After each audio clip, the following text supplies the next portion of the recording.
You're listening to the FQXI podcast. Now, as lab-based experiments go, it's hard to think of one that's more ambitious than that proposed by our next guest, FQXI member and cosmologist Eduardo Guendelman of Ben-Gurion University of the Negev in Israel. Over the past 30 years, Guendelman and colleagues have been on a quest to generate a whole new cosmos in a particle accelerator. That's right, a baby universe, which would grow from a tiny particle called a monopole until it reaches astronomical proportions, maybe cosmological proportions, and can house its own stars, galaxies, and maybe even life. It's a project that Zeeya has been following for a few years. Indeed, it's a topic that's close to my heart because the Baby Universe project is the subject of my new popular physics book, A Big Bang in a Little Room, The Quest to Create New Universes.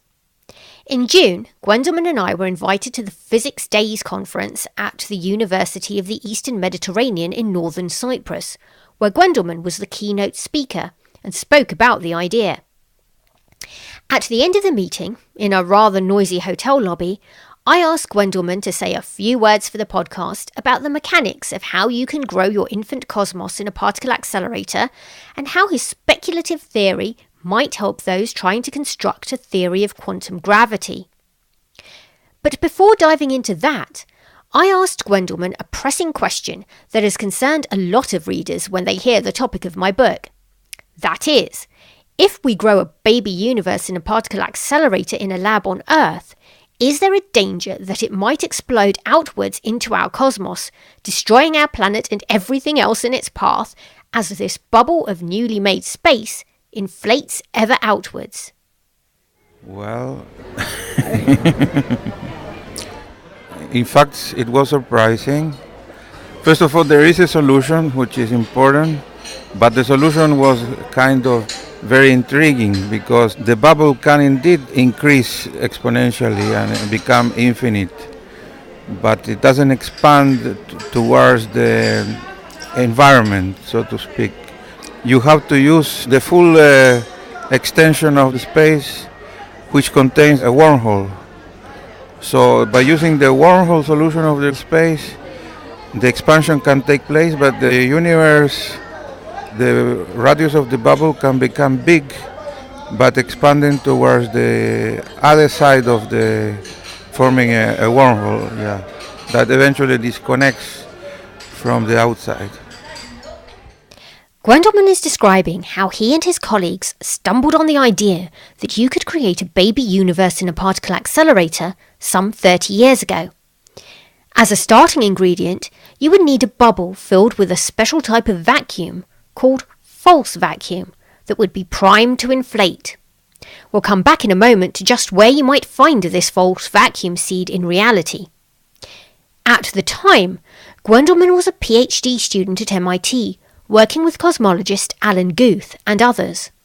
They realised that if you fired particles with enough energy at a tiny false vacuum bubble, it would start to grow. But as it did so, it would warp space-time, inverting it to create a wormhole connecting our universe to the growing baby cosmos. The tiny baby universe would then grow to epic scales, but in a space-time that was separated from ours, connected to us through this wormhole. The wormhole tunnel would eventually itself pinch closed, disconnecting us from our child cosmos. The team was stunned to find that such a universe-making feat was possible, at least in theory. But they were also aware that there were immense hurdles to actually achieving this in practice. For starters, it would take a particle accelerator with more energy than the Large Hadron Collider has today. And it seemed to require the impossible. They would need to create the kind of Big Bang singularity, the infinitely small dense point of energy that birthed our own cosmos, in the lab. Concerning the practicality of the idea, there are some obstacles to this idea because the solutions that we found actually involve an initial singularity. So basically, if you wanted to do this in the laboratory, you should avoid that initial singularity. basically like asking us to have a real Big Bang, in the sense that we had a Big Bang at the beginning of our universe, but to create that, all that kind of rush of energy from this kind of tiny, infinitely dense point. And that would take such a huge amount of energy, it doesn't seem like something we could really do in the lab.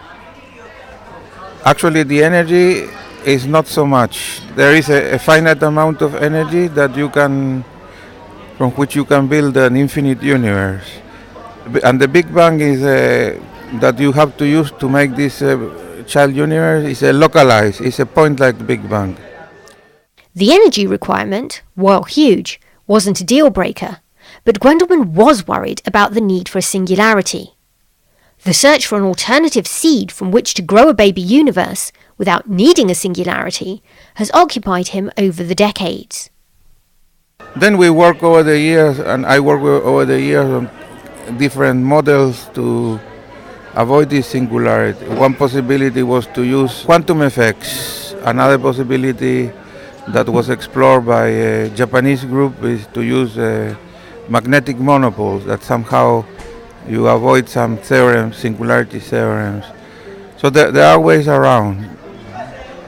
So there are ways around it, and part of what I do in the book is explore one of them in particular, the one that you mentioned by the Japanese group, where if you could find a magnetic monopole, which is a hypothetical particle that physicists have good reason to believe exists but haven't yet discovered, but perhaps if you could find one of them, you could create your own universe inside a laboratory.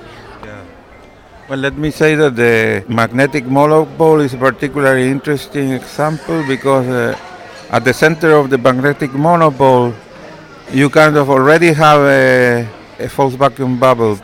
You could see, without looking very much on the technical thing, that this has a potential for being used for this idea. And then these Japanese colleagues studied some kind of perturbations from which you can grow this little bubble inside and make out from this a real universe, a false vacuum bubble that expands to infinity. So let me ask you a couple of questions that have come up from the public since I wrote my book.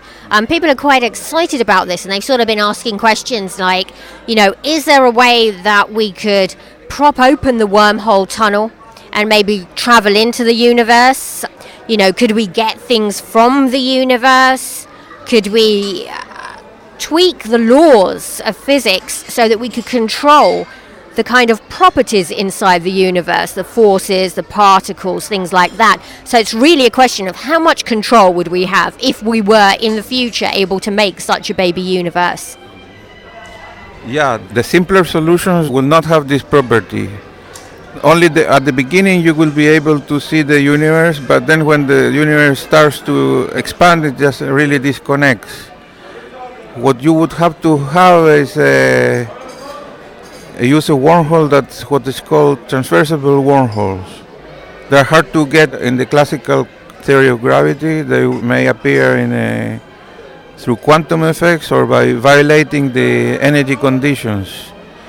So to get in touch with the other universes, it may not be so easy, so to speak.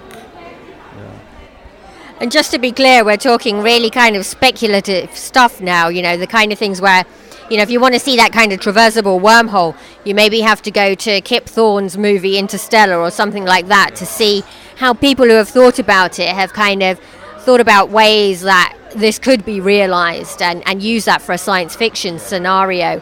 It's still this incredible idea. So let me ask you, you sound very calm about it, but does it, he's giggling now in the background, but, are you really excited about this prospect actually happening one day? Well, I'm not too nervous about it because I don't think we will be able to make a baby universe in my lifetime, but...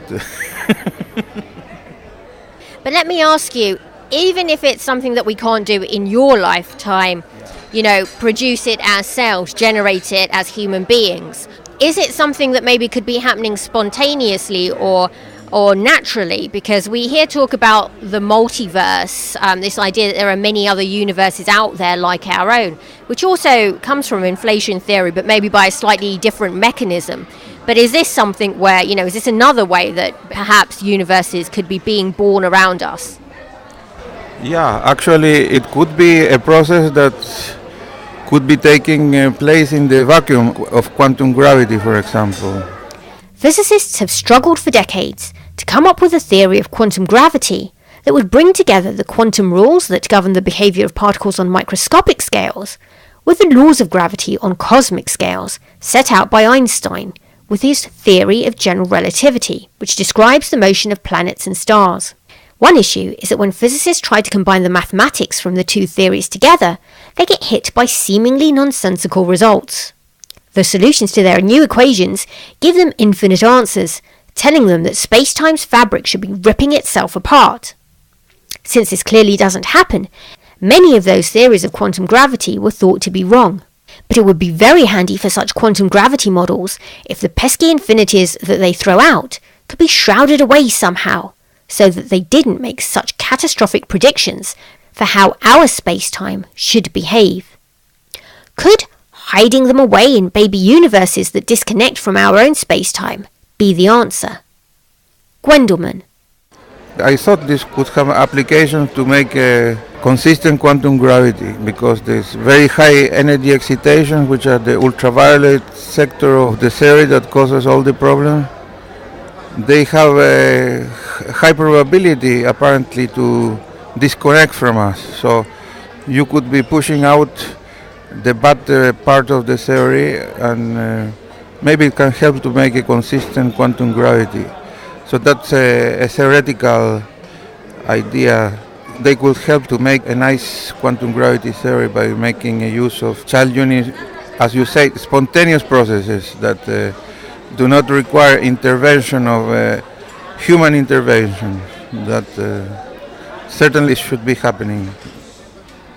Right, so I think I've sort of asked you everything that I wanted to ask you. I mean, we've gone through, this kind of crazy, wild idea that you've been working on for some decades of how to make a universe in a laboratory, but also, if the model is correct, how maybe these could be spontaneously created, and that could help us understand quantum gravity in a way.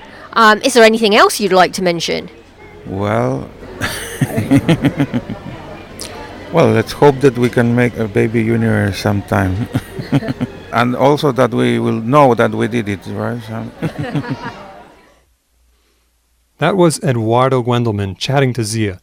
And of course, if you want to read more about the project, there is a link to Zeeya's book, A Big Bang in a Little Room, published by Basic Books, on the podcast page, fqxi.org/community/podcast, as well as a link to an online game to have a go at making your own baby universe too. I read this book and I loved it, and part of what's so interesting was the way that you're able to talk about what motivates the people doing the science, including their religious motivations.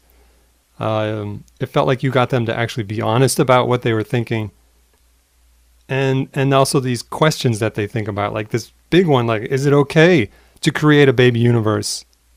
Is that good or bad? I mean, that's a fascinating question, I think, and to show that these people are actually thinking about it.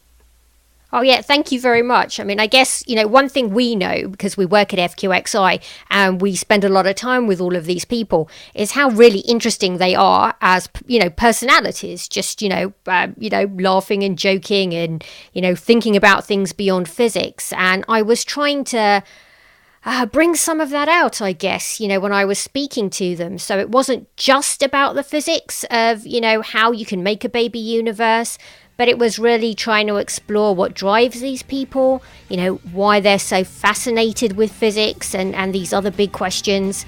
And yeah, like you say, does it touch on ideas from religion, from philosophy, from ethics? Because we're talking about, a huge idea.